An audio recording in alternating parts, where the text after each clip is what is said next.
So that's the kind of the technology gives you benefits, no large mess ups. And especially I would share that the inspection panel and the kind of project which we did during my tenure, of course, it was unblemished. And we got a lot of appreciation from the railways and the World Bank and Government of Maharashtra. So point is that how well you manage your database and your works. So these are some of the things which I feel that these are practical experiences, though we are trying to put it into the theory, whatever it is there. The next is, sorry, yeah, is what is the definition of resilience? So this is the kind of background on which I'm sharing, and it's derived from I'm sure in the last 1 week or so you would have got a lot of gyan on resilience. Is to spring back. And personally, I feel that it is something to do with the individual, it is something to do with the community, it is something to do with the positivism of what you want to do it in life. And if there are people we have come across, so we have set up a system also for that, which I will share how the resilience was built up in the project. It's that how quickly do we ensure that people get back to their original self. And the word comes from psychology to ecology. And another interesting I found was there is no definition of resilience. And similarly, I am doing my PhD. I am finding that the word sustainability does not have one single acceptable definition. So we have to keep kind of playing about it. And very interesting is the term resilience was first used in physical sciences to denote the behavior of a spring. And that how does that spring kind of bounce back, and what are the from natural sciences? I think most of our learnings are from natural sciences. And this was one thing which I found very interesting, and I did separately a lot of understanding. So I would look at it is that springing back is one of the most important aspects in any disaster or any kind of disturbance which happens to us.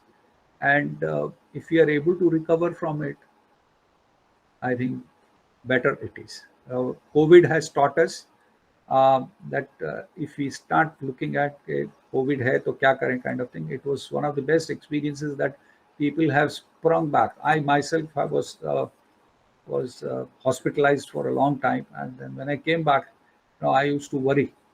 I'm not well. I'm not it. The entire family, my friends, and everybody came about and said, "Kedar, come on, bring back. Ye karo, wo karo, ye karo, wo karo." So I am looking at it's how well how you play with yourself and how positive you are. I think that is what it happens. And there are situations where we can't, but we are not discussing about that here. And this is one good kind of a definition which I found.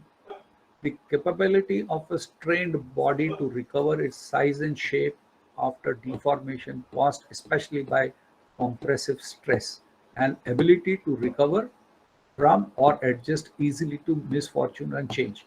So I would say that now having kind of accepted that development is an intervention, there are always, I would say, if you're looking at redevelopment proposals, that I am on the first floor, I've got a seventh floor, I've got a east-facing road, west house, I've got a west-facing road or a south. So what I have found is meeting each and every person's, I would say, the aspirations and requirements in development planning, which is more to do with public domain activities, becomes quite complex and sometimes challenging. So we as professional, especially in this project, what I learned is how well do we ensure that people start kind of adjusting, adapting, and seeking that as an opportunity to come back in life. So this is about resilience. And community resilience seems to be slightly different. because then the collective bargaining comes into space, especially in a resettlement and rehabilitation, which is a public sector oriented domain. In this particular case, a society that is flexible and able to adjust in the face of uncertainty and surprise is also able to capitalize on positive opportunity the future may bring. So I think this is one word which I felt becomes more and more, in case it was a planned activity, it was not natural, or it was not a casualty, or it was not an intervention from a different perspective, but it was more to do with a planned activity. So what started off like a typical, I mean, let me be honest, is that we found rehabilitation and resettlement would be a kind of a cakewalk, which was not. So that's the learning, I would say, with this statement and this definition which is there. I said it is necessary to share with you that how do people or how do communities come about positively. And there are n number of, I always say that don't take one single negative case or one case and then do it. Go for collective good stories. And I would like to share with you in one of the roads, that is Jogeshwari Vikroli Link Road. In front of IIT, there was a hotelier whose house or whose structure was being kind of taken over by us for constructing the road. After about 5 or 7 years, I found one day a fancy car parked, and I was sitting in a hotel, and the owner was none other than the same, what I would call as a small shop in front of IIT Mumbai. I went to him and I said, "Are you X?" He recognized, and then he said, "Yes." I said, "Wow." He said, "No, sir, this is all because of you." So how we take this situation, which is one good story, but there may be many bad stories also, I'm not sure. But here I'm saying a community resilience, and they were all a group of shopkeepers who came together, decided to mortgage their properties which they had got from the government, because it was a mortgageable property, it was secure tenure was there. They built all of them together, and they probably bought a place in a mall collectively, because that was the network which they used. So they all, I think 7 of them came together and did that. So how positive you are is about getting into this rehabilitation and resettlement process. So that's what I thought. Let me share with you, and now I'll come to share with you, what the object is. This slide got mixed. I think I'll skip this. And the other part in international uh, business, and especially the financial institution, what we call as the equators principle, social and environmental, and now in recent past even heritage, which becomes part of environmental risk, is to ensure that the investment does not get blocked, and it's a risk. So all the uh, measures which we adopt or understand, be it R&R, be it environment, be it heritage, be it socio-cultural or cultural assets management, we have all these words coming in the recent past from various professional domains. I found that it is assessing and managing social and environment risk in project financing. So your knowledge about project financing, your knowledge about scheduling your project, about the pitfalls which is there in any financial transactions, or what we say is written in small letters.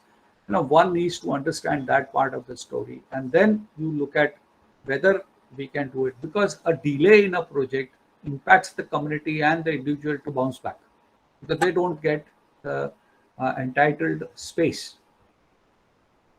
So this we realized, and even this project of ours, when it was under the inspection panel, we found people used to come to us and say, "When will we get our rights?"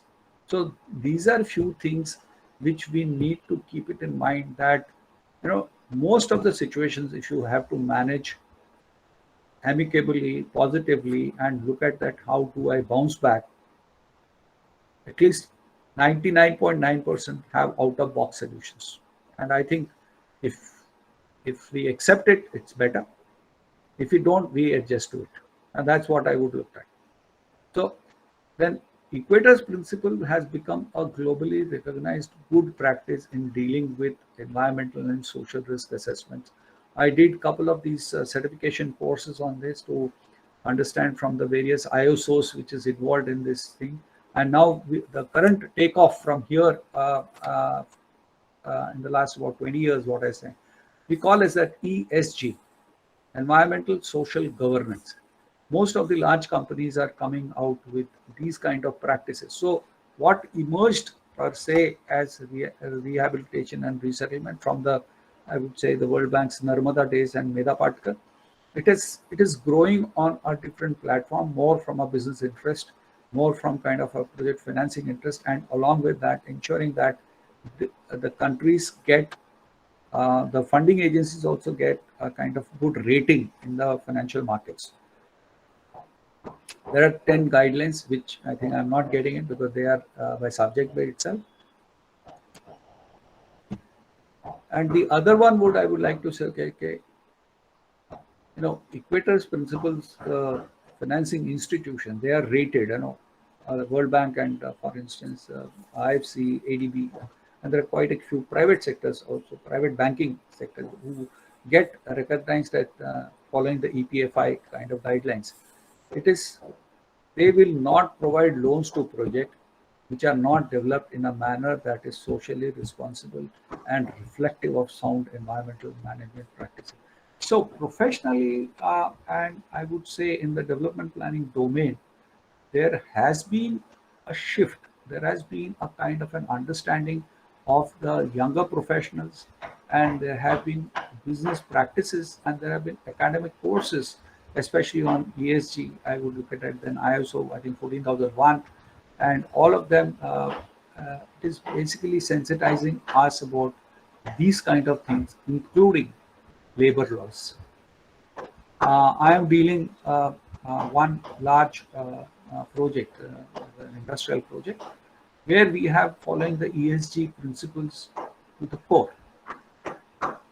And since it's an international agency wanting to invest in India, they want that all bottlenecks, all concerns, including labor payments, are settled. So you will find that when we do this, there is an inbuilt, I would say, an understanding or inbuilt concern amongst the investing and financing agencies and governments to ensure that we don't brush on the wrong side of the world.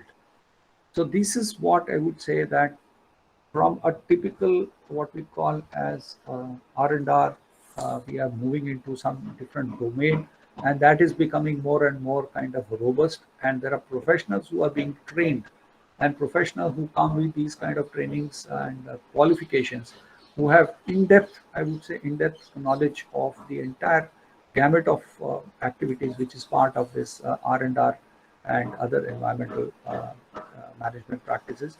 And in India, we have this environmental impact assessment, which also considers the SIA, social impact assessment, which was done for our project, both the projects, and it was meticulously kind of churned out by the World Bank, and it was put to public domain. So I would look at that these are inbuilt kind of thing. There may be instances, you can't bring a case of 1950 and then say adopt the current. Retrospective impacts are dangerous to any kind of I would say an activity. So we look at it on the merits of it.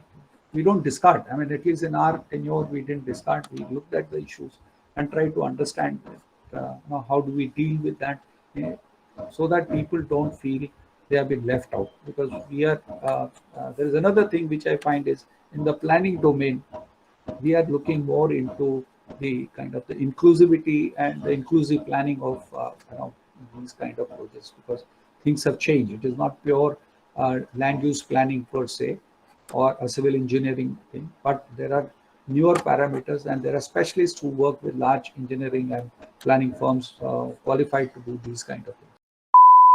And now coming to Mumbai and Mumbai metropolitan region, this is a slightly old map and data.